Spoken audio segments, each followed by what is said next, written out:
Pure Islamic mood کے ناظرین کو السلام علیکم۔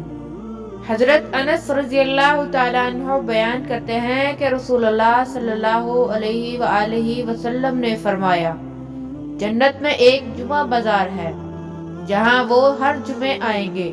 شمال کی طرف سے ہوا چلے گی تو وہ ان کے چہروں اور ان کے کپڑوں میں خوشبو ڈالے گی، جس سے ان کے حسن و جمال میں اضافہ ہو جائے گا، اور جب وہ اپنے اہل خانہ کے پاس جائیں گے تو ان کا حسن و جمال بڑھ چکا ہوگا۔ چنانچہ ان کے اہل خانہ انہیں کہیں گے، اللہ کی قسم تم ہمارے بعد حسن و جمال میں بڑھ چکے ہو۔ وہ کہیں گے، اللہ کی قسم تم بھی ہمارے بعد حسن و جمال میں بڑھ چکے ہو۔ حضرت انس رضی اللہ تعالیٰ عنہ سے روایت ہے کہ نبی اکرم صلی اللہ علیہ وآلہ وسلم نے فرمایا، 3 اوصاف جس شخص میں پائے جائیں وہ ان کی برکت سے اسلام کی مٹھاس محسوس کرے گا۔ وہ شخص جس کو اللہ تعالیٰ اور اس کا رسول صلی اللہ علیہ وآلہ وسلم ہر چیز سے زیادہ پیارے ہوں، جو کسی شخص سے صرف اللہ تعالیٰ کی رضا کے لیے محبت کرے، جس شخص کو کفر کی طرف لوٹنا اتنا ناپسند ہو جتنا آگ میں پھینک دیا جانا۔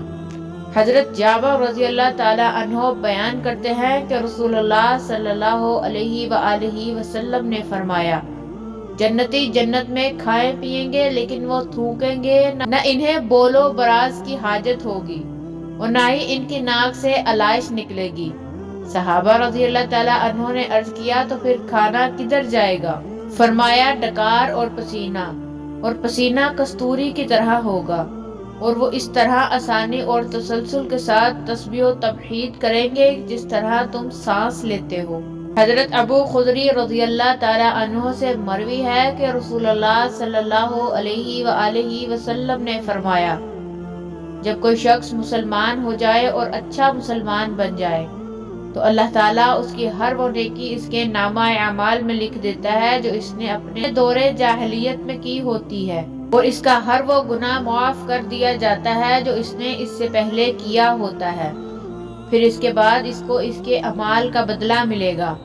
نیکی کا ثواب 10 گنا سے 700 گنا تک ہوگا، اور برائی کا بدلہ برائی کے برابر ہی ہوگا۔